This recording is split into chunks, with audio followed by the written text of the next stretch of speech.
यहाँ हलचल सी हुई, थोड़ी पुलिस आई और उन्होंने आन के हमारे किवाड़ बिवाड़ तोड़े और हमारे एक भाई के लाठी मारी। यहाँ पे भांजे को घर में से पीटते हुए निकाल के लेके गए। हमारी बहन रास्ते में चीख के चिल्लाती रह गई कि भैया मेरा बच्चा बेकसूर है। तो पुलिस ने सामने से गोली मारी है। ये बच्चा प्लास्टिक बेचता था बाजारों में और ये चल फिर के अपने दुकानदार मजदूर आदमी है साहब, और इन लोगों ने हमारे बच्चों को हत्या कर दी। मुसलमान है, ये कसूर है हमारा, इंसान नहीं है हम, मुसलमान। सर्वे हुआ, कोई विवाद नहीं हुआ।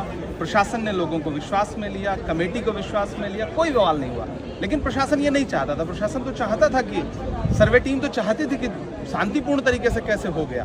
तो उसके बाद दूसरे दिन जब बिना लोगों को विश्वास में लिए और फिर एक बार की माहौल खराब हुआ, 5 लोग मारे गए हैं। सरकार के किसी भी एक जिम्मेदार बड़े नेता का कोई बयान नहीं, किसी मुख्यमंत्री का, उप मुख्यमंत्री का, किसी का कोई संवेदना के एक शब्द नहीं। आपने लोगों को मार दिया। मारने के बाद अब विपक्ष पे मुकदमा कायम करके लोगों की आवाज दबा दीजिए।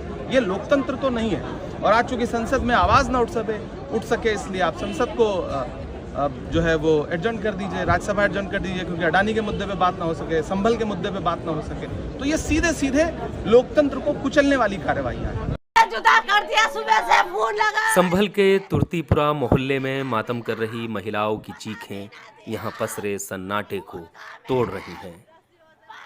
अनीसा अपने 17 साल के बेटे मोहम्मद कैफ की मौत के बाद बदहवास हैं। मेरा बच्चा बाजारों में दुकानें लगावे था, बिसात खाना बेचे थे, प्लास्टिक का सामान बेचे थे मेरे बच्चे। अरे छोटे को तो मेरे मार ही दिया, मेरे बड़े को भी ले गए खींच के, मेरे सामने ही मारा रस्सियों से। पूरी पब्लिक ही है क्यों आ गई, मैं मना कर रही, मेरे भी बेत मारा। मैं वहाँ को गई ना, मर जागी तो।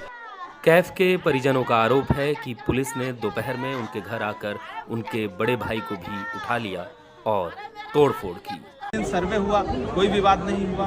प्रशासन ने लोगों को विश्वास में लिया, कमेटी को विश्वास में लिया, कोई बवाल नहीं हुआ।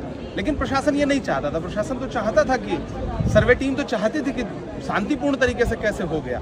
तो उसके बाद दूसरे दिन जब बिना लोगों को विश्वास में लिए और फिर एक बार की माहौल खराब हुआ, 5 लोग मारे गए हैं। सरकार के किसी भी एक जिम्मेदार बड़े नेता का कोई बयान नहीं, किसी मुख्यमंत्री का, उप मुख्यमंत्री का, किसी का कोई संवेदना के एक शब्द नहीं। आपने लोगों को मार दिया। मारने के बाद अब विपक्ष पे मुकदमा कायम करके लोगों की आवाज दबा दीजिए। ये लोकतंत्र तो नहीं है। और आज चूंकि संसद में आवाज ना उठ सके इसलिए आप संसद को जो है वो एडजर्न कर दीजिए, राज्यसभा एडजर्न कर दीजिए, क्योंकि अडानी के मुद्दे पे बात ना हो सके, संभल के मुद्दे पे बात ना हो सके। तो ये सीधे सीधे लोकतंत्र को कुचलने वाली कार्रवाइयां हैं। यहाँ हलचल सी हुई, थोड़ी पुलिस आई और उन्होंने आन के हमारे किवाड़ बिवाड़ तोड़े और हमारे एक भाई के लाठी मारी। यहाँ पे भांजे को घर में से पीटते हुए निकाल के लेके गए। हमारी बहन रास्ते में चीख के चिल्लाती रह गई कि भैया मेरा बच्चा बेकसूर है। तो पुलिस ने सामने से गोली मारी है। ये बच्चा प्लास्टिक बेचता था बाजारों में और ये चल फिर के अपने दुकानदार मजदूर आदमी है साहब, और इन लोगों ने हमारे बच्चों को हत्या कर दी। मुसलमान है, ये कसूर है हमारा, इंसान नहीं है हम, मुसलमान।